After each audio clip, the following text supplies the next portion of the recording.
ഒരു രോഗി ഒരു അസുഖമാണെന്നുള്ള പേടിയുമായിട്ട് ഡോക്ടറുടെ അടുത്ത് വരുമ്പോൾ ഞാൻ പറയുകയാണ് ഇത് രോഗമൊന്നുമല്ല, കുഴപ്പമില്ല എന്ന് പറഞ്ഞാൽ അവർ കേൾക്കാൻ വേണ്ടിയിട്ട് കൊതിച്ചാണ് വരുന്നത്.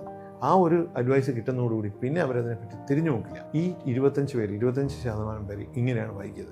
മറ്റൊരു 25%-ലെ പകുതി ആൾക്കാർ, അതായത് 12 പേരിൽ എന്താണ് സംഭവിച്ചതെന്ന് വെച്ചാൽ നമ്മുടെ മോഡേൺ വൈദ്യശാസ്ത്രത്തിൽ തന്നെ ഉള്ള ഡോക്ടർമാർ, അവർ പലപ്പോഴും അവരുടെ തിരക്കേറിയ, ചിലപ്പോൾ അത് ഗൈനക്കോളജിസ്റ്റ് ആവാം, ചിലപ്പോൾ ജനറൽ ഫിസിഷ്യൻ ആവാം, ഒരു വിദഗ്ധനല്ലാത്തത് കൊണ്ട് അല്ലെങ്കിൽ ക്യാൻസർ ചികിത്സിക്കുന്ന ഒരു ഡിപ്പാർട്ട്മെൻറ്റിലല്ലാത്തത് കൊണ്ട് പലപ്പോഴും അവരുടെ സാങ്കേതികമായിട്ട് അതിനെ പറ്റിയിട്ടുള്ള കൂടുതൽ അറിവില്ലാത്തത് കൊണ്ടാവാം, ചിലപ്പോൾ സമയത്തിൻ്റെ ഷോർട്ടേജ് ഉണ്ടാവാം, അവരൊരു കാഷ്വലായിട്ട് ഒരു മരുന്ന് എഴുതി കൊടുക്കുന്നു, എവിയോൺ എന്ന ഈ ക്യാപ്സ്യൂൾ കഴിച്ചു നോക്കൂ, അല്ലെങ്കിൽ വേദന കുറഞ്ഞിട്ടുണ്ടെങ്കിൽ വരൂ, അല്ലെങ്കിൽ കുറഞ്ഞില്ലെങ്കിൽ വരൂ എന്നിങ്ങനെയുള്ള അഡ്വൈസ് വരും.